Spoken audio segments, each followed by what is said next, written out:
are going to the Super Bowl. You only win a Super Bowl 2 times every 5 years, right? Oh! The warm-up act is over. Let's bring in Melissa Etheridge, massive Chiefs fan. Melissa. Super Bowl champion, 2-time Pro Bowler, and Trent Green. Trent Green, how you doing? Hey, what's going on, guys? He picked it up! He picked it up! He's gonna score!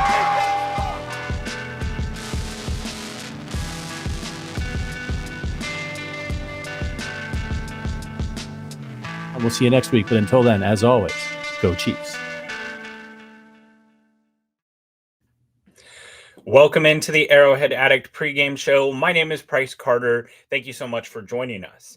As we get going in this video, please feel free to share, to like it, to spread the news of what we're talking about here. This is the best pregame show around with some of the best fans in town. So please feel free to hop in the chat and join us as we talk about the Kansas City Chiefs are hosting the Indianapolis Colts here in Arrowhead Stadium. The Chiefs are 3.5-point favorites in this game. Let's go over the inactives as we talk about this game. Some notable inactives for the Chiefs and the Colts as well too. For the Chiefs, Joshua Williams, this is his second week of being inactive. That was for Christian Fulton, who appears to be active in this game and playing as well too. Isaiah Pacheco did practice some this week. He was not quite ready to go. That's usually an Andy Reid trade of going to practice 1 week, be inactive, then practice the next week, then be active. Jalen Royals continues to be inactive, as well as tight end Jared Wiley. Elijah Mitchell, who was active last week, is not active this week. The Chiefs used a practice squad elevation on Clyde Edwards-Helaire. Thank God for that. Wanya Morris hasn't been inactive much this season. He's inactive today. That's Jalen Moore. That's Josh Simmons. That's Juwan Taylor, all being active. So there's no need for a fourth tackle in that instance. For the Colts, notable, they have activated All-Pro cornerback Charvarius Ward, former Kansas City Chief, off their IR. He was on there with a concussion, so he'll be back in this game. They still do not have their defensive tackle, who's very, very good. He's on IR, but here are their inactives. Jonathan Edwards, the cornerback, DJ Giddens, the Kansas State running back, inactive, Ruben Lowry, the safety, Will Mallory, the tight end out of Miami, and Luke Tenta, a tackle. There are the inactives for the game. Weather report here in Kansas City. It is beautiful football weather today. It is partly cloudy with a 5-mile-an-hour wind, so it shouldn't be impacting the kicking game at all. It'll be 52 degrees at kickoff, with a high of 57 by the time the game is over. Look, with the Chiefs in this game, it's nut crunching time. I hate to be that way, but if I told you going into this year, hey, the Chiefs are going to have 2 games that they really need to win in order to play and win the AFC West and to stay in the playoffs, and you're facing off against Bo Nix and Daniel Jones, you would have really, really liked the Chiefs' chances. You lose a game to the Bills, to Josh Allen up in Buffalo. That's regular scheduled program for the Chiefs. But to be where they are, where their playoff chances drop to the mid to low 30s. Now, that number varies a little bit with other results in the league. But right now, if you just go into the Athletics football simulator, their playoff simulator, the Chiefs' playoff chances if they lose this game go to about 33%. Right now, they're sitting at about 56%. It's Daniel Jones. It's the Colts. I know that this team has been a surprise team this year. I know that, the Broncos defense is for real, and playing in Denver is a tough place to play. And the Broncos have good players, but it's Bo Nix and Daniel Jones, and you've got Patrick Mahomes and Andy Reid.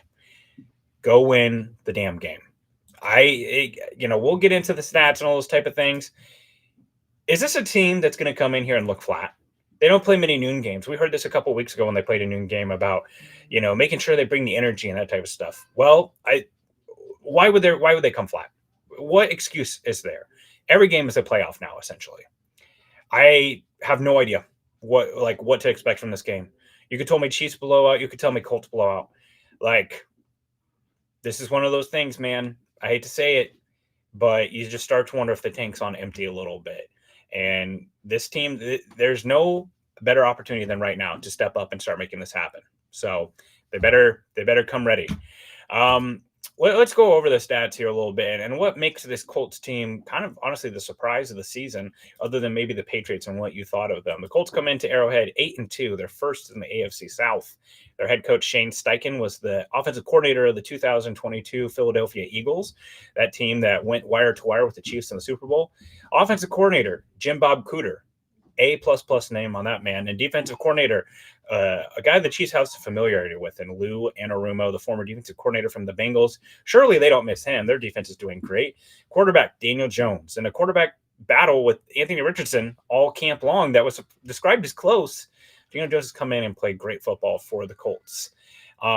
Really, the story of the Colts has been their offense. They are operating like a well-oiled machine. Daniel Jones has provided stability at the quarterback position. Offensively, the Colts rank second in yards, first in points.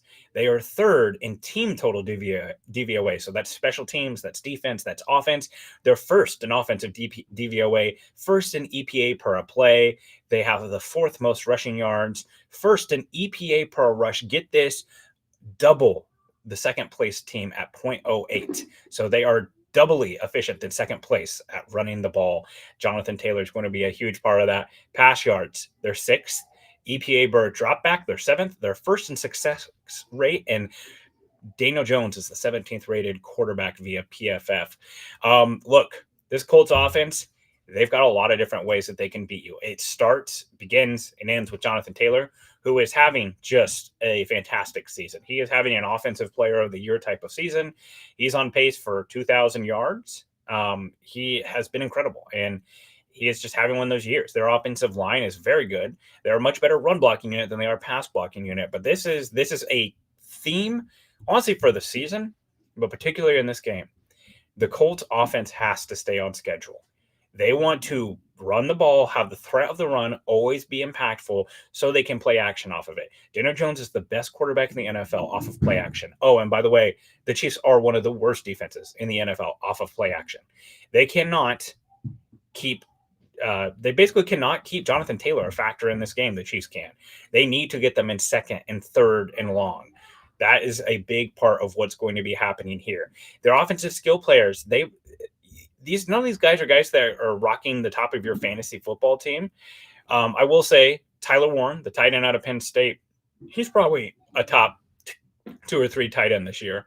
And Jonathan Taylor's obviously great, but the wide receivers, what they do have though, is they have a wide variety of players who can do a wide variety of things. Alec Pierce is their version of Tyquan Thornton. He's a deep threat. He's a larger guy. He can go up and get the ball, speed down the field. They've got Michael Pittman, who's a contested catch type of player, wins in the intermediate, good at the catch point. They've got Josh Downs, a shifty slot wide receiver. And then they've got Tyler Warren, who they use in so many different ways as a yak machine over the middle of the field. And then obviously there's Jonathan Taylor. So that's what they're running out there on offense. Again, the offensive line is very good run blocking. They're all right in pass protecting. Something of note when it comes to the Colts and just kind of the story of their season.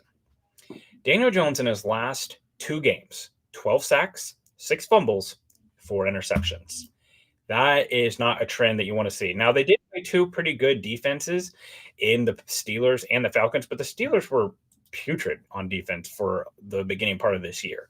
And look, I'll just throw this out here. This is worth mentioning. The Chiefs got to beat them today, but here are the teams that they have faced in order to go 8-2. They beat the Dolphins, who are lifeless. They beat the Broncos, good win.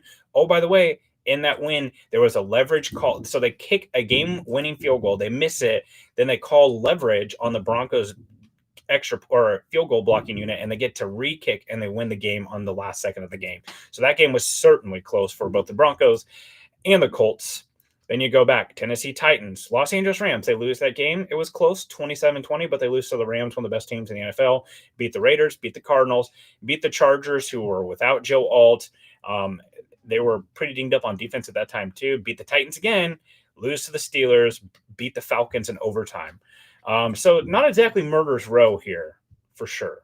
But in the same breath, they're the best offense in the NFL. This isn't like the 13th best offense in the NFL with that schedule. It's number 1, better than the Chiefs, better than the Rams. It has been the highest, most efficient offense in the NFL.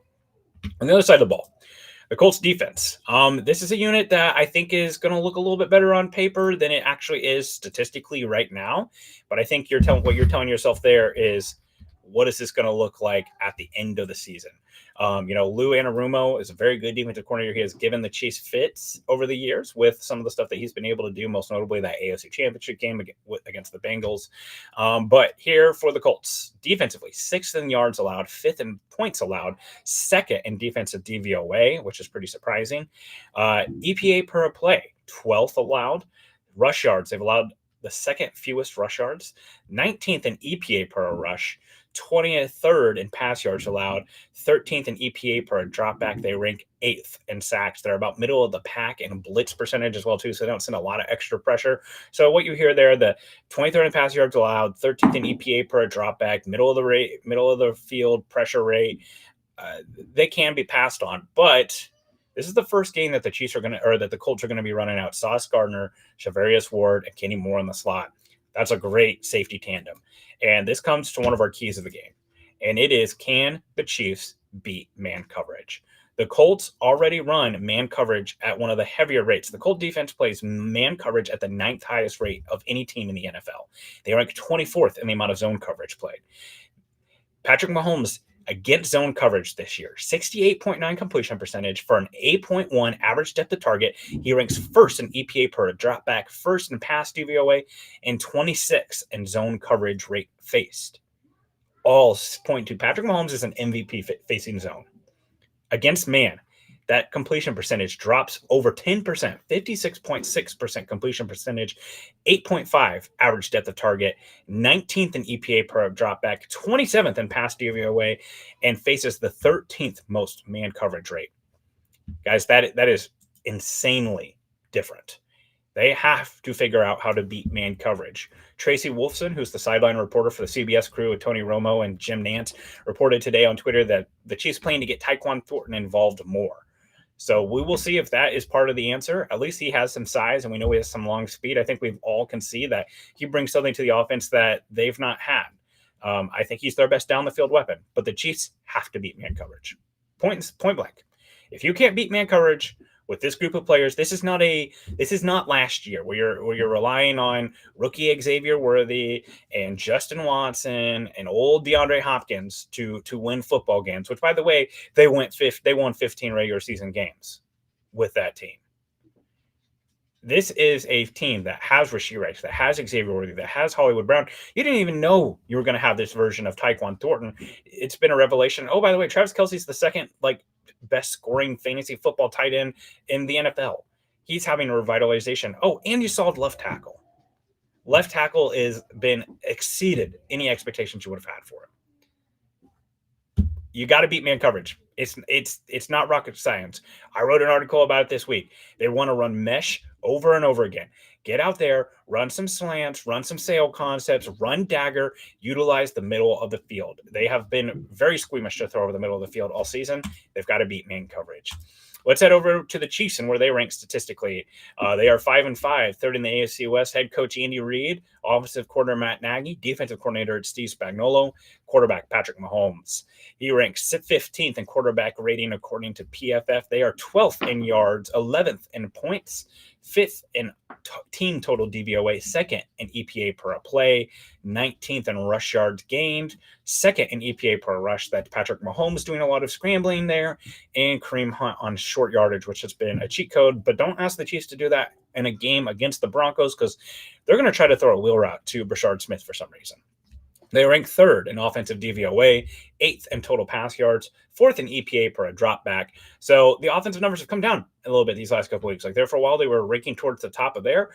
You get shut down by a Bills defense that gets beat by Davis Mills. And, you play that game up in Denver. Those numbers are starting to trend back a little bit here. They'll have a tough test here. We talked about it. The second key of the game, keep the Colts off schedule. You got to win on early downs. They've got to win against, and I that's why I venture to say, and I'm not going to say just Jonathan Taylor, because we've seen the Chiefs do this before. We've seen the Chiefs take big running backs out of games. Saquon Barkley wasn't a factor in the Super Bowl, as good as he was last year. But guess what? It didn't matter because they were losing to A.J. Brown and Devontae Smith. At what cost do you try to stop Jonathan Taylor? Win early downs, right? Like, I don't need to see a boot action for an 8-yard pickup on first down Tyler Warren because they're exposing Shamari Connor and Nick Bolton over the middle field. Win early downs. That's got to be huge. And defensively for the Chiefs, I think, like, if we're making a who bears the biggest brute, who is carrying the heaviest load in this game, I think it's the Chiefs defense. They got to have a good game. They're 5th in total yards, 2nd in points, which might surprise you, 16th in defensive DVOA, 11th in EPA per play allowed, 8th in rush yards allowed. I've seen this narrative that the Chiefs are bad against the run. They have been pretty good this year. They're 8th in run yards allowed. Now, the EPA is not quite as good. They're 22nd EPA per rush allowed. But hey, I think if you're talking about the blueprint for the Chiefs in this game, it looks like it did against the Lions. The Lions come out. They go right down the field. They don't end up getting the touchdown. They settle for a field goal. Chiefs go out, get a touchdown. Basically, game script them out of this. I think that's got to be the key. So hopefully the Chiefs can defer and get a stop and then go down and score 7. I think, again, you want to keep them off schedule. They are allowing 9th. They are 9th in EPA per dropback, 10th in passing yards allowed. And another thing that's got to be key in this game, the Chiefs pass rush. Daniel Jones has started to turn into a pumpkin a little bit here. We've talked about it. He's having a great season. Right now, when he is allowed to just drop back and pass, Daniel Jones ranks 6th in EPA per drop back. Okay, 6. I mean, you would have never thought that. You filter that to be under pressure. When Daniel Jones is under pressure, that number drops way down. Daniel Jones under pressure was, let me find him here. Come on, sort. Daniel Jones under pressure, that EPA drops to negative 0.23. So that matters a lot, right? They've got to get pressure. This was a stat that came out from Next Gen Stats this week. The Chiefs have really struggled to generate unblocked pressures, typically a staple of Steve Spagnuolo defenses. The Chiefs have generated an unblocked pressure at 6% of pass rushes this season, the 9th lowest mark in the league, and the lowest by a Spagnuolo-led defense. You're not seeing that where the blitz just gets home in 3 seconds. But if you're the Chiefs, you cannot sit here and rely on their pass rush to just win with 4. It's just not going to happen, right? So I would like to see them go swinging in this game. And they've got to try. Guess what? If they're going to run a lot of play action, the blitz works against that too, because it takes longer for those plays to develop. So they've got to do better about getting pressure and applying pressure at the blitz point. Again, I think if you're looking at the Chiefs on offense, I think that this is a game that you can get Travis Kelce going a little bit. The linebackers are the weakness of this defense. The defensive line isn't great either, right? Like we talked about, they're middle of the pack in sacks and pressure rate. And they don't have their best defensive linemen in this game. Like the edge rushers that are coming off the edge here. Like I think that you have the decided tackle advantage here in this game. Kwity Paye, Leatu Latu, Samson Ebicom, the legend that scored like 2 touchdowns in that Chiefs 54-51 Rams game, Tyquan Lewis, Grover Stewart, Adetemboe Adeboare, a Kansas City kid from Northwestern, and their linebackers, Jermaine Pratt, Zaire Franklin's a pretty good linebacker. But, I mean, I think that's where you're trying to attack. So they've got to figure out ways to attack and expose those guys in coverage. And Mahomes should have time here in this game. He should have time to drop back and do what he needs to do in this game. I definitely think that Josh Simmons looked really good against Nick Benito. This is a different style. This is a different type of pass rush. It's more power than it is speed like it was Benito. So that's got to be part of this game script as well too. I gotta say, like I wrote in the column, we're asked to write our column on game predictions like around Tuesday. So I was still way down in the dumps from the last loss. I picked the Chiefs to lose this game 28-24. And I just think it's a horrible matchup. I think the man coverage, I think Anarumo, I think the corners can match what the Chiefs bring. I don't think the Chiefs will continue to run the ball. And I also don't love the fact that, like, hey, they still don't have Pacheco, so they're going to rely on Kareem Hunt, Clyde Edwards-Helaire in this game. So even if you wanted to start seeing them run the ball more, you're running it with Kareem Hunt and with Clyde Edwards-Helaire and Brashard Smith. So I don't feel great. A little bit further separated. I do think that looking over some of the stats, something that jumps out to me is just they haven't played a lot of elite quarterbacks, right? Like you go down their quarterback list, Tua, Bo Nix, Cam Ward. Now Matt Stafford, he gets 27 points on them. Geno Smith, Jacoby Brissett, I believe, was starting for the Cardinals at that point. Maybe it's Kyler. Herbert scores 24 on him. Cam Ward again. Aaron Rodgers, who's not particularly good this year. And then Michael Penix in that game. And then Kirk Cousins comes in at the end. So, this is a different challenge for them, but you can expect them to be on their A game. And last thing, can we eliminate special teams from being a variable in this game? Let's not have to talk about it. I don't need a big return. I don't need a record-setting field goal. I don't need a scoop and score from the special teams. Just not be a storyline. Just don't bring variance into this game.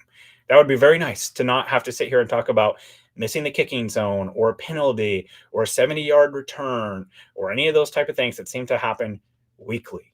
There's just not any excuses for those type of things. It's one thing if they're just not executing. It's another thing when they're undisciplined and they're not doing the right thing. Let's run over the chat here a little bit. Let's see here. We got Angry Drunken German in the chat saying, we've got a Colts fan in here.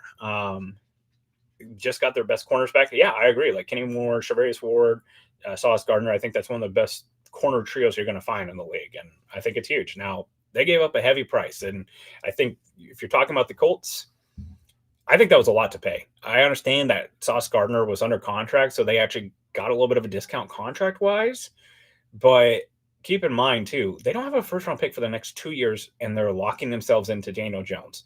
Daniel Jones is great on the contract he is. The minute you start paying Daniel Jones real money again, and you don't get to do things like the Sauce Gardner deal, that's where that starts getting pretty scary. And by the way, Alec Pierce is a free agent this year. So that wide receiver core they have in place, and they had someone in the hopper with A.D. Mitchell that they shipped off for the Charvarius or for the Sauce Gardner deal. I don't think that he was really living up to expectations, A.D. Mitchell was, but that skill position talent is going to start to wane a little bit. Angry Drunken German, playoff Mahomes shows up today or he doesn't. It really depends on that. Yeah, I mean, over my dead body game. Like you talk about that man coverage, that leaves a lot more running room for Patrick Mahomes. We have seen drives from him where he's just like, F it, I'll do it myself. And I wonder if we see that today. And by the way, like I don't think Mahomes played great against the Broncos, but if like how different are these games if Juwan Taylor lines up off sides and Kareem Hunt doesn't they had first and goal at the 2. The next 2 plays, Patrick Mahomes throws an interception. How different is that? Is that 3 points? Is it 7? Rashee Rice, if he catches one of the best throws that Patrick Mahomes has made, they're at least getting 3 there or a shot at 3. I mean, that's 6 to 7 points right there, and they lost by 3. So, I don't think Mahomes has played his best, but I think that there's a shot that we're talking about that. Okay, have to simplify on offense, says Justin Haynes. That's what they did with a horrible Christmas list. I think it's a great point.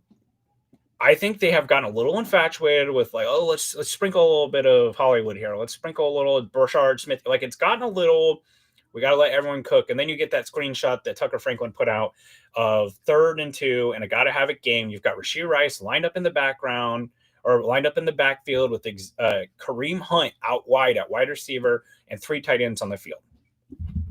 Where's that personnel package winning? It's just not. The Colts are like, oh, or the Broncos are like, oh, should we protect deep? Like, there's no deep threat there. You're 3rd and 2. You're basically admitting there that you are not going to be throwing the ball anywhere in the intermediate or in the deep part of the field. So they've got to simplify here. Maybe it is Rashee Rice, feed him, Tyquan Thornton, and Xavier Worthy in the gadget role, Kelsey over the middle of the field, and Kareem Hunt in the ground game. And then, oh, hey, by the way, when it's 3rd and 2, run Kareem Hunt. He's been as efficient as the tush push at one point this season. What do you think the Eagles would have done on 3rd and 2? They would have run the tush push, and then they just would have run it again if they didn't get it. That's the type of like margin for error that they need to operate with right now. Because frankly, again, like Chiefs lose this game, the playoffs, at that point, it is still possible for them to make the playoffs. but it's out of their hands. Like, yes, they have to win all the remaining games if they lose this game. But at that point, you're hoping for other teams. You're the Bengals who are crying on Twitter, the Bengals fans, about the Chiefs benching their starters in a meaningless Week 17 game. That's where you become. That's where you go of like, we need other teams to help us out. And that's just simply not a place you want to be.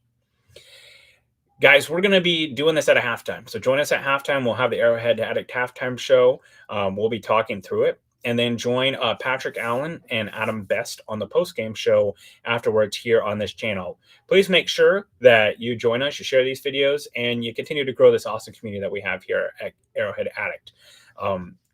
Wishing for the best in this game. I truly am. We'll be celebrating or sobbing either way, so do come and join us. Thank you all so much for joining me today on the halftime show. And as always, go Chiefs.